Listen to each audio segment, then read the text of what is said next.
Service in Shreveport has issued a severe thunderstorm warning for northern Franklin County in northeastern Texas, northwestern Titus County in northeastern Texas, south central Red River County in northeastern Texas, until 8:15 p.m. Central Daylight Time.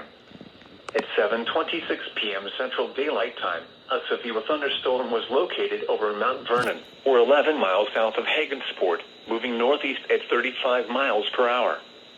Hazard, 60 miles per hour wind gusts and half-dollar size hail. Source, radar indicated. Impact, hail damage to vehicles is expected. Expect wind damage to roofs, siding, and trees.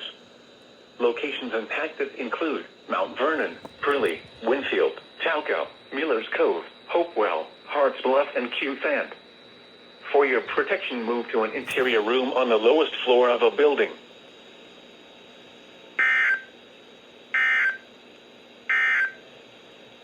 Now let's check on your local